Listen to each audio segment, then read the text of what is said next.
know, we have different levels of disagreements and whatnot, but yeah, of course. And that's one of the things I always love about doing Mondays with Mikey and Murf is that you and I not typically, but a lot of times have very definitive, distinctive viewpoints and very strong opinions, but we can debate them in a healthy way.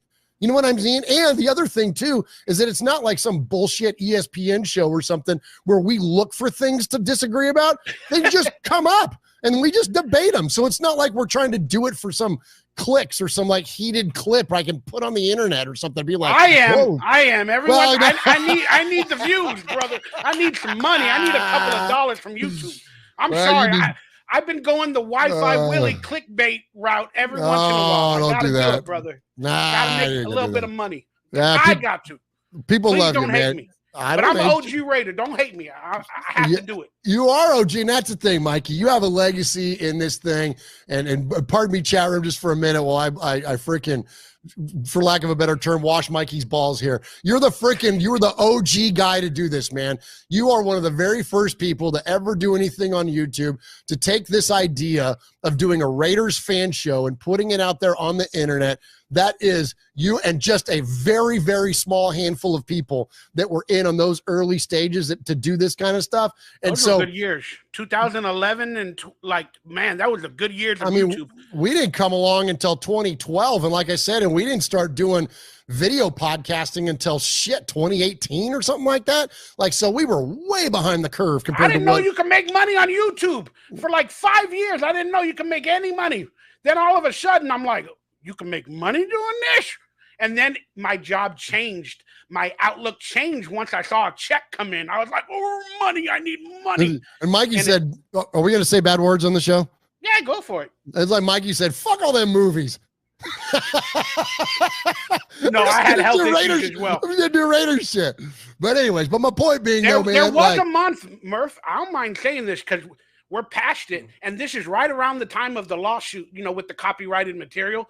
But I was making like, when I first, in 2016, I think it was, when I finally got started to make money, the first check was probably like $110. Then it went up to like $400. Then the next one was probably like $800. And I was getting more subscribers. And then I think I hit like $2,000 on one of them. Then it went to $4,000 on another one. And then it went to like $7,000. I'm like, holy shit. You can do this. And then all of a sudden, right after I hit like 7,800 or whatever, boom, Chat Sports, Mitchell Renge, I got all these copyright strikes. And then the NFL lawsuit came down and my channel went down and I was like, dang. And then I lost it all.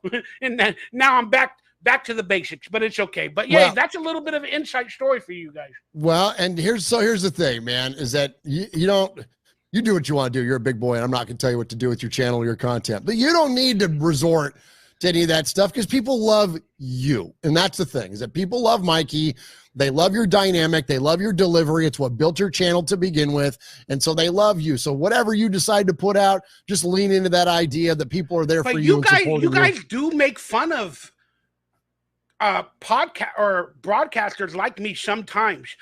You might not be making fun of me, but you guys say something to those podcasters that have a single video and they speak to the nation. And I'm like, that's really only what I do. So I kind of felt some sort of way when I hear that. I'm like, oh, they're talking about me. No. I would never lump you in. And listen, I won't bring up any name. I won't name any names on this show. You guys can tell it's been a while since we've talked. All right. Yeah. We're getting into some real stuff, y'all. Yeah, but no, I promise won't name names. We're going to talk Raiders in a minute. There's 2, 3, maybe off the top of my head that I can think of that you know who they are, you know what they do, you know what their tactics are, their deliveries, their craft, and listen, that's not for me, and I don't think it is for. It's about making money. It's making money. Yeah, and that's the thing is that I've always said when it comes to this stuff, man, I will never judge another fan for anything other than I don't care how long you've been a fan for, how many jerseys you got, how many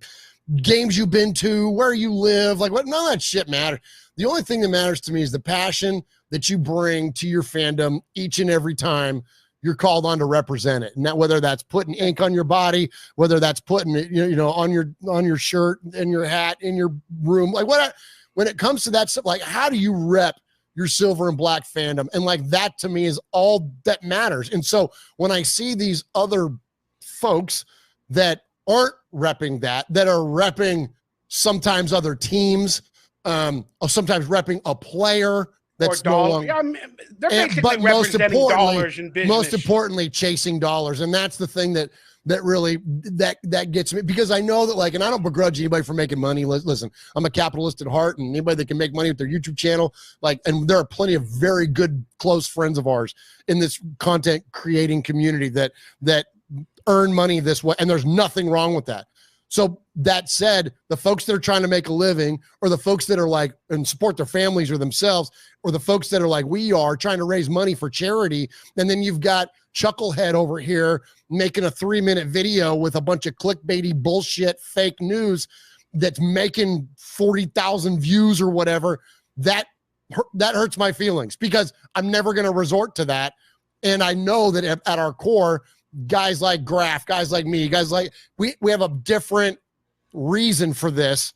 And so that's where I get a little sideways with it. And so again, I don't want to call anybody out or anything, but I've been going to bat for him recently. I mean, I'm cool with him. You know, I have issues with other podcasters for different varying reasons.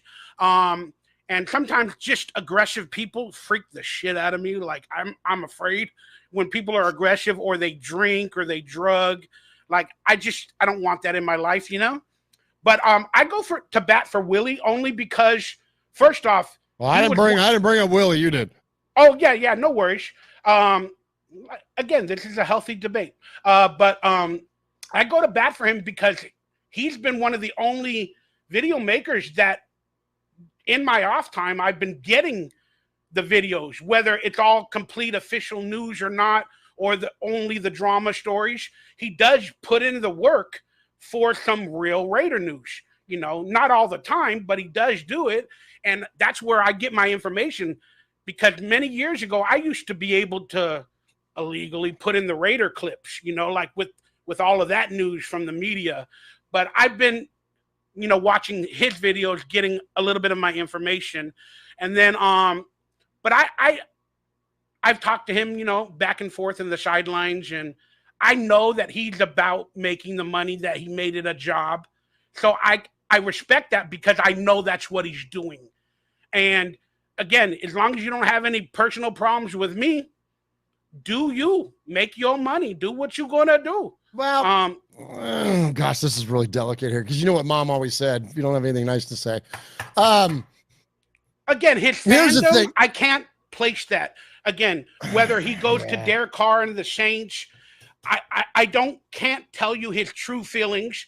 I believe he loves the Raiders, but I believe he's using them as an opportunity to make money and make videos, just like Chat Sports is and other people. But I'm just talking from a pure business perspective. He made that choice to go for the money, the subs, and then he technically might be using the fan base. And that's where I understand. That's it. That's the thing. That's it. Using, well, and let's move past this. Let's move on to some fun. Yeah, we're going to move on to other things. But that's the thing, is that it's using and misrepresenting. If that was the thing, and this is, I'll give you credit on this, Mikey. You've always, like, if you ever did any cheap stuff like that, like clickbaiting or whatever, you always said, "Hey, look, this is what I'm doing because I'm trying to make some money. Like, this is what I'm doing." Like, you are transparent about that. That's the problem, is that, and you are not. I see what you're saying. You see what I'm saying? Because they're misrepresenting and using other people for personal gain. And I got a bucket of FU for that. I'm sorry. It doesn't matter who it is. And it's not even YouTubers. That's national media. That's Colin Coward. That's anybody that resorts. Have a huge fan base. Anybody that resorts to those type of tactics in order to generate income on the backs of other people's attention. I'm sorry, man. I got no love for it. I never will. But anyways, let's move on. No, I understand. And just to quickly end it, I still believe he's a Raiders fan. I just think he's taking every opportunity, you know, to, like you said, you know, like use the fandom and to make money. But again, I don't have no problem. But Mitchell Renge does it. There's a bunch of others that I can't technically think about it. Like I said, at the end of the day, I don't want to be in any of their drama. Leave me alone. I'm like Michael Jackson. Just leave me alone. Any of that other stuff.